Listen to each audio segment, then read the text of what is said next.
Hello folks, hope you're doing well. Welcome back to another One Piece review. This time we're covering Manga chapter 1187. So it looks like the prophecy of the Harley Mural, as told by Robin in previous episode, it may indeed be coming true with the confrontation between Saint Nero and Emu and Luffy, who's now in gear 5th by the end of this chapter. Though there's going to be some people that are excited by this, there's some people who are not going to like this because it goes against their theories, or there's going to be people in the middle that thinking, wait a minute, could there be more to this than what we've seen? This is exactly what I said at the beginning, but I'll dive into that. There's definitely going to be some discourse. It's part of the course with these type of things. This chapter was solid from start to finish. Speaking of the start, let's go up into the cover page with the cover request, and given how this chapter ended is kind of fitting with the cover request. We got Reiju on the cover request, which is a bonus, but we also got Reiju being the protective sister for Sanji, because we got some swans, 4 swans representing Yonji, Niji and Ichiji, as well as Judge picking on little old Sanji as represented as ugly duckling. Not my words, the caption. Reiju being the big sister, like protective sister, not only scolding the swans but also giving them lumps on the head. And if you look at Yonji, he's actually kind of laid out. The others have kind of got lumps on their heads, which is funny because when Reiju debuted, she kicked the hell out of Yonji, laid him out. So I don't know, maybe there's some correlation there. But let's start off with this chapter with Luffy punching Emu Saint Charles style in the face. And I like how this attack, you can tell this is a serious attack because you saw the haki in the background, as well as this attack sent Luffy out of his sandals. But and it also shot the hell out of Loki with a face you don't really expression you don't get to see on. But unlike Charlos, Emu actually bounced back very quickly because it's already charged up its Omen attack. Luffy and Loki can't get along, and this pretty much leads to the downfall of Loki for the time being. Talk about the prophecy coming true. So Loki is like, hey, don't get full of yourself, Straw Hat, because I did the damage so you can get the punch in. And Luffy being kind of dismissive, so kind of like, oh, you're beat up, so just relax. Loki completely snaps and takes offense to this, which gives Emu the opportunity to strike, and he strikes hard with Omen. And we get 2 badass close-ups of Emu as he's about to unleash Stigma on Loki. He gets stabbed, like we saw this before, but here he really gets stabbed and it really takes effect on Loki. And Loki's already taken enough damage as it is, so I don't know what this means for Loki in this battle, but right now he's out of the equation. But I should have seen this coming, honestly, with what this was leading to. With Loki out of the equation, this was leading Loki straight into the location of Nami, Brook, Jinbei, Usopp, and Frankie. So I should have seen it coming, but props to Oda for this, because it kind of like tied up 2 loose ends here. It got Loki out of the equation. I know a lot of people aren't going to be happy with this, but let's be real, we knew this was coming. The second thing this does is it ties up the Gunko situation. Before Loki lands on them, we got Nami trying to unleash Zeus, lightning tempo, to try and break the ice. Is not working. In fact, touching it is difficult because Brook is like saying, "Oh, it's cold," but I don't think so. It's because he doesn't have body temperature. Neither does Frankie, which is why he can't tell. Which is why Nami gets freaked out and then gets pissed at Frankie. It's like, wait, you can't tell? Stop that! But then, as soon as this is happening, you got Loki landing in on the scene. He lands into the cube as well as the mountain, but that doesn't break it at all. But what does break it, or what does melt it, is Ragnir, or Rataskir, who reverts back to Rataskir after it lands on the ice. Go figure. It ricochets off the ice, but it ends up melting the ice. The Straw Hats notice Loki is down, he's stabbed, he's wounded, so he's out of the equation. Ice starts melting. Brook looks like he's also got a tear in his eye, saying Princess Shuri. So before we can continue this plot point, of course, Oda has to cut, because it's one of the most intriguing parts leading into the finale of Elbaph. So we go to Luffy and Emu, and now this is literally 1v1. Loki's out of the equation. We knew this was coming. But what I like about this sequence is, first, it looks like Luffy uses observation haki to predict Emu's next attack, because he uses an Omen attack. But the thing is, and I like this a lot, the Omen homie that's attached to Luffy's fur coat, is about to attack. So Luffy notices this, and what he does, he gets rid of the fur coat to avoid the attack and to avoid the same fate as Loki. I kind of want to think that it was Future Sight Luffy was using, because Oda shied away from that, from Luffy using observation haki since the beginning of the Egghead Island arc, especially during the Scarpa fight. Jesus Christ, I said it then, he was completely nerfed. Plus, it kind of reminds me of the Gohan versus Deborah fight from DBZ, when Gohan gets Deborah's spit landing on his hand, and to avoid fully being turned to stone, he throws his glove off. I kind of like those moments. It just shows that quick to adapt, so I like that Luffy did this. It completely avoided a huge attack and was able to dodge at the nick of time. But of course, Oda has to cut away from that, because obviously that's the main event. We go to one of the semi-main events involving one of the Holy Knights and Zoro. Place your bets. Gee, I wonder who he's going up against. If you guess Saint Killingham, you are wrong. Saint Summers is Zoro's next opponent, and he's going to be his next victim. Because Saint Summers is talking to Zoro, it's like, hey, weren't you in the village? You want another beating? Zoro's like, no, you ruined our feast with our old friend, so I'm taking offense to this. Then you got Saint Summers telling Zoro, hey, you know, one of my associates should be finishing up kidnapping the kids. And I love this moment from Zoro through Oda, because it's so subtle, but we know what he means. And I like it's coming from Zoro. He says, what a coincidence. One of my associates is also swinging by the village. But I don't think your guy would be coming back. At this point, we know what he's referring to. And Saint Summers says, oh, why? And Zoro says, because he'll be dead. Without saying it by name, Zoro's giving Sanji his flowers. And considering what's about to go down, that's going to hype up things up for Sanji even more. But Saint Summers tries to attack Zoro. Zoro blocks it. It cuts away to Sanji, and we come to find out he can't take care of the rain god or rain goddess because it's in the form of a goddess, so he can't attack a woman. Now, there's a part of me that thinks with this scene that Sanji's already done something to like take out Saint Killingham. I don't know if anybody else feels that way, because we go from the kids being held captive by the rain god, for Ripley, the only one noticeable to scream out Colin. We see the kids flying out. Have they been rescued? And if that's the case, Sanji, present time, already taken out Saint Killingham. Because unless Ripley did something to free the children, which props to her if she did, but I don't see any of this. And the only panel we see is Sanji lighting one up. So I don't know. That's what it looks like to me. And because immediately following this, we got Sanji attacking Saint Killingham, but Saint Killingham was able to block the attack. Sanji's confident he's ending this here, but Saint Killingham is going. There's a big difference between tough and immortal.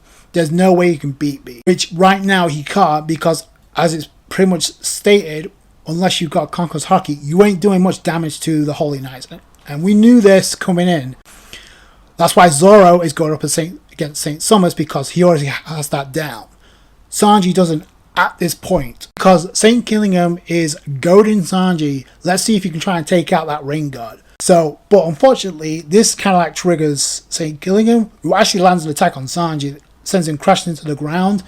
But this triggers a flashback for Sanji involving Scarpa about the conversation about Conqueror's Haki, and at this point, we know where this is going. We go back to the conversation, and Sanji's like, hey, wait, old man, what about me?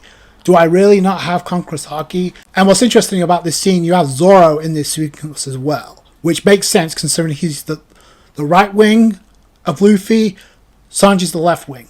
Kind of like Scarpa and Rayleigh, right? But Scarpa says you have the trait of one who might.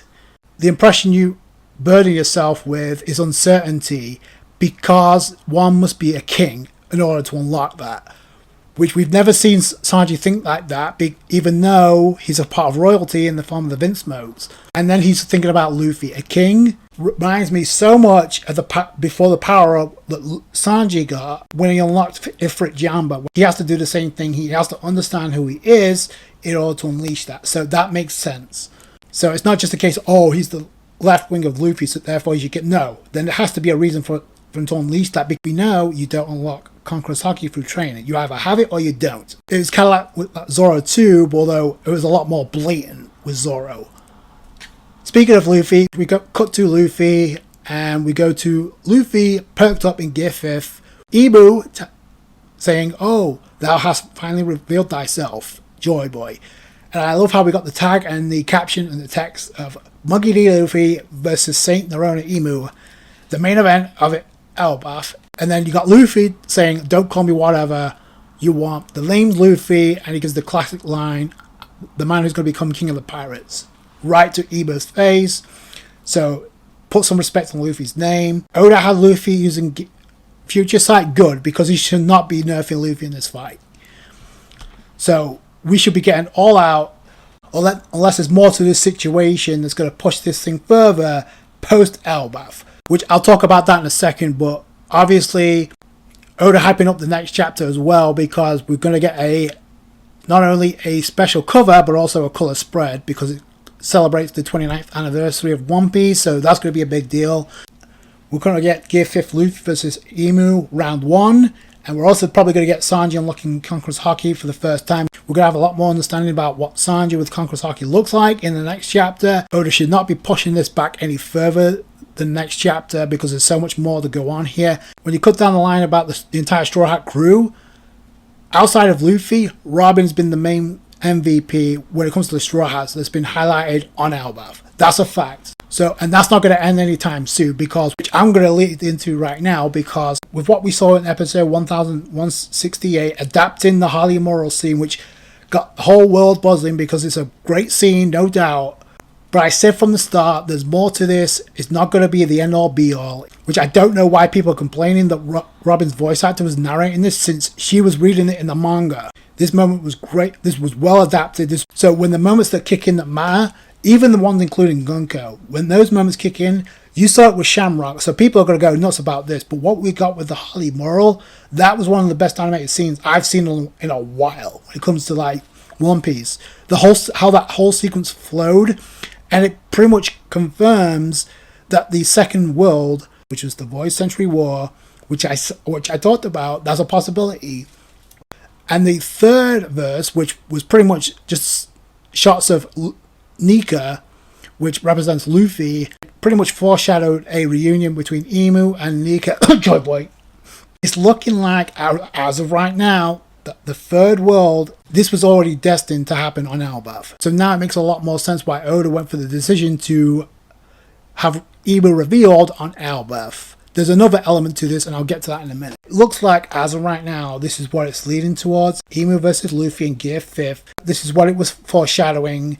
Now, what Loki's involvement is going to be, because one of the images is of Nidhogg representing Loki. So they feel like he should be involved in this. He might be. Right now he's out of the equation, leaving it 1v1, which honestly makes things a lot more unpredictable. I said this from the jump. I don't know what Loki's involvement is going to be. Right now he's out of the equation. So that's a question mark. But here's the thing, because of the images that confirmed to be in the second world, hinting at the Void Century War, that does not mean that Loki needs to be part of the... And by the way, if that's the case and people are drawn to the conclusion that Loki needs to be part of this because he was one of the images, shouldn't Alma and Zunisha be a part of this? Because we saw them on the Harley Mural as well. As much as a huge revelation as this wasn't the end-all be-all at the time, because I knew there was going to be more to this. The question is, as I'm talking about the Harley Mural and what it could represent, I got goosebumps about a completely different matter, because I got chills right now, and I can't wait to see what happens the next time we see Robin and Soul. Preferably Robin, because does this have something to do with what Robin and Soul are going to end up finding? Because I personally feel they're going to find the raw poneglyph that could lead to the biggest lore drop on Elbaph. And a lot of people want to say that Harley Mural is. No, I said it from jump. There's going to be a bigger secret that drops. Robin's going to be involved. Is that going to hint at more than just the location of Laughdale? Is that going to lead to Robin finding out about Elbaph having a D in its name and why that is? I've got chills thinking about that, because if that's the case, that would be one of the biggest reveals in the history of One Piece, bar none. Why the hell the Gurusei and Imu knew about this? Why were they talking about this beforehand? We saw the conversation. Something about Elbaph has a D in its name. We don't know what context. I personally feel if Robin finds out poneglyph, we're going to get more context to that, and that's going to make one of the biggest lore drops, the biggest reveals in the history of One Piece. I'm telling you right now. And by the way, Yaga D Soul is on hand as well, so keep that in mind too. It's not just Soul with her, it's Yaga D Soul. And Robin's already associated with a lot of characters with D in its name, so that's just something to think about. That's something I thought about. The moment the Harley Mural scene we got in the anime, and like I said before, that was well done, but it's not the end all be all. Speaking of which, like with episode 1168, we got the One Piece Heroines episode coming up, but it looks like episode 1069 is taking place the week after. So no Core 2. Although to be fair, I wasn't really taking what people said online seriously. I don't anyway, especially with one of the reports coming up. Luffy confront in Gunko in Gear 5th in chapter 1151. Yeah, look at what happened. So, and look at how long we had to wait. We had to wait after an entire flashback of King Harold and God Valley before we got that confrontation. Those are my thoughts. Let me know what you guys think down below. Especially about the whole scene involving Sanji, about the Rain God, and because that's what it looked like to me. About Sanji already took care of Saint Killingham before we're going to get to see the Conqueror's Haki Unleashed, and I can't wait to see what that looks like. Next chapter is going to be a big deal. Between Gear 5th Luffy and Emu round 1 kicking off, that's going to be a big deal. It's crazy to think about the 29th anniversary of One Piece. Next year will be in the 30th year anniversary, so who knows what's going to go down by then. So let me know what you guys think down below. Those are my thoughts. Please tell me in the comments below. If you enjoyed this video, you guys know what to do. Hit that thumbs up. I appreciate the support when it comes to One Piece. Catch you guys later. Take it easy, guys. Bye.